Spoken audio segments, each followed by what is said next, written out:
E o tópico é centro forte, o centro forte no jogo de damas. As peças centrais, elas têm um raio de movimento maior do que as peças de canto. Elas podem se mover em 2 direções e capturar em 4 direções. Enquanto que as peças de canto, elas têm menos 2 possibilidades. Como uma regra, as casas centrais são as casas de D4, F4, C5 e E5. Então vamos ver isso daqui na prática, né? Então o livro está comentando aqui que as peças centrais, as casas centrais, são essas casas aqui, né? Casa de C5, D4, E5 e F4. E ele comenta que uma peça no centro, ela tem mais possibilidade do que uma peça no canto. Por quê? Porque vou pegar aqui, por exemplo, as casas de C5 e F4, né? Vamos só pegar a casa de C5 e F4. Tira aqui e tira aqui. E vou colocar aqui uma pedra em D8 e uma em A5 aqui, por exemplo, né? Olha só. As peças de C5 e de F4, elas podem... O C5 eu posso mexer para B6, eu posso mexer para D6, F4 eu posso mexer para E5 e para G5, certo? Ignora aqui o fato de ter as capturas, beleza? Mas as brancas, elas têm 2 opções, ó. Cada pedra ela pode se mover para 2 casas disponíveis. Então essa é uma vantagem das pedras centrais. As pedras de canto, elas só têm uma direção possível, ó. Então ela só pode mover para uma direção, ó.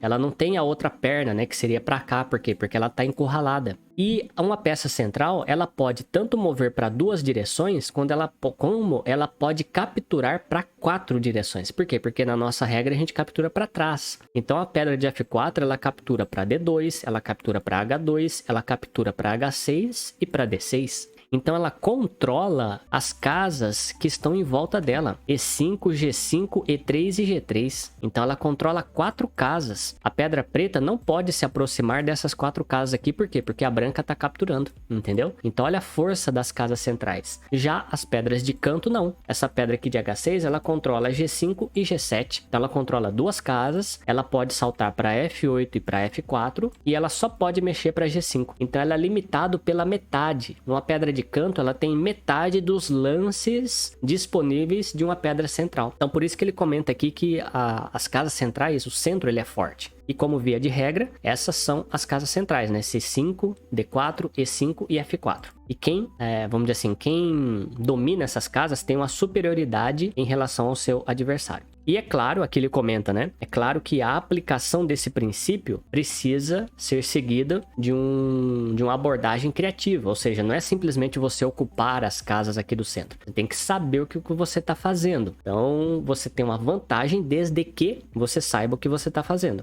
Como nós já consideramos anteriormente, existem situações em que as peças de canto são fortes. Então, na aula passada, na live 32, nós vimos sobre as peças de canto fortes. Existem peças de canto fracas, mas também existem peças de canto em algumas situações que são fortes. Mas via de regra, essa é a exceção, né? Ou seja, as peças de canto, elas raramente são peças fortes. Então, como regra, o centro é que é o melhor. E é claro, existem as exceções. A ideia, né, de ocupar o centro permeia entre aqueles jogadores fortes, entre os jogadores mais fortes do jogo de damas. Para você ser um jogador forte, você tem que entender essa ideia de domínio de centro. Aí depois você começa a brincar com as ideias e, enfim, e jogar por onde você quiser. Mas primeiro você precisa dominar a ideia do centro, ok?